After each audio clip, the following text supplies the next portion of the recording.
അസുര രാജാവായ ഹിരണ്യകശുവിന്റെ പരമ വിഷ്ണു ഭക്തനായ പുത്രൻ പ്രഹ്ലാദനെ ഹിരണ്യകശുവിൽ നിന്ന് രക്ഷിക്കുന്നതിനും ഹിരണ്യകശുവിനെ നിഗ്രഹിക്കുന്നതിനുമായി വിഷ്ണു ഭഗവാൻ സ്വീകരിച്ച അവതാരമാണ് നാലാമത്തെ അവതാരമായിട്ടുള്ള നരസിംഹാവതാരം. വൈശാഖ മാസത്തിലെ ശുക്ലപക്ഷ ചതുർദശി ദിവസമാണ് നരസിംഹ ജയന്തി അഥവാ നരസിംഹാവതാരമൂർത്തി അവതരിച്ചത്. ഹിരണ്യകശിപു ബ്രഹ്മദേവനെ തപസ് ചെയ്തു വാങ്ങിയ വരമനുസരിച്ച് മനുഷ്യനോ ദേവതയ്ക്കോ മൃഗത്തിനോ ആയുധങ്ങൾ കൊണ്ടോ പകലോ രാത്രിയോ ഭൂമിയിലോ ആകാശത്തോ പാതാളത്തിലോ വെച്ചോ ഹിരണ്യകശിപുവിനെ നിഗ്രഹിക്കാൻ കഴിയുമായിരുന്നില്ല. അതിനൊരു പരിഹാരമായിട്ടാണ് ഭഗവാൻ മനുഷ്യ സിംഹരൂപങ്ങൾ കലർന്ന് അവതരിച്ച് തന്റെ മടിയിൽ കിടത്തി നഖങ്ങൾ കൊണ്ട് സന്ധ്യയ്ക്ക് ഹിരണ്യകശിപുവിനെ നിഗ്രഹിച്ചത്.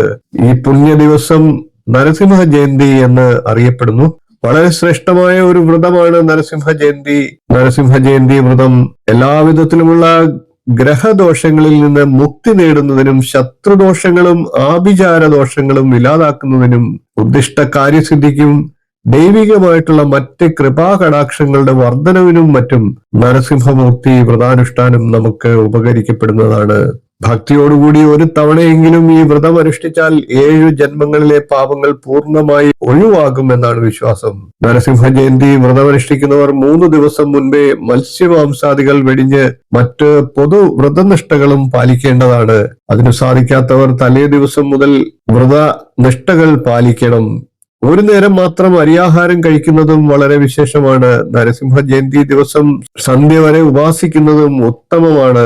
നരസിംഹ ജയന്തി ദിവസം നരസിംഹമൂർത്തി ക്ഷേത്രത്തിലോ മഹാവിഷ്ണു ക്ഷേത്രത്തിലോ ദർശനം നടത്തി ശക്തിക്കൊത്ത വഴിപാടുകളെ ചെയ്യേണ്ടതാണ്.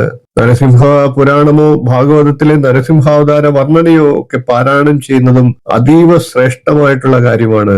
കഴിവിനനുസരിച്ച് ദാനവും ചെയ്യുന്നത് ഫലപ്രാപ്തി വർദ്ധിക്കുന്നതാണ്.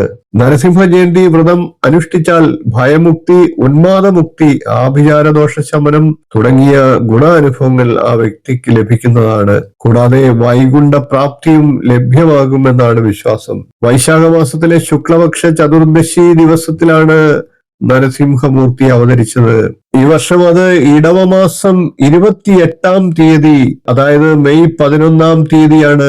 മെയ് 11-ാം തീയതിയുള്ള ഞായറാഴ്ച ദിവസം വരുന്ന ഈ നരസിംഹ ജയന്തി ദിവസം വ്രതാനുഷ്ഠാനങ്ങൾ പാലിച്ചുകൊണ്ട് നരസിംഹമൂർത്തിയെ പ്രാർത്ഥിക്കുന്ന എല്ലാവർക്കും തികഞ്ഞ ഐശ്വര്യം ഉണ്ടാകും.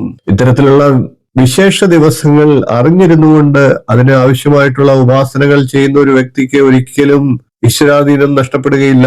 അതുകൊണ്ടാണ് ഇത്തരം സന്ദർഭങ്ങൾ, പ്രധാന ദിവസങ്ങൾ ഞാൻ നിങ്ങൾക്കായിട്ട് അവതരിപ്പിക്കുന്നത്. ഇത് കുറച്ചു പേർക്കെങ്കിലും പ്രയോജനപ്പെടും എന്ന് വിശ്വസിക്കുന്നു.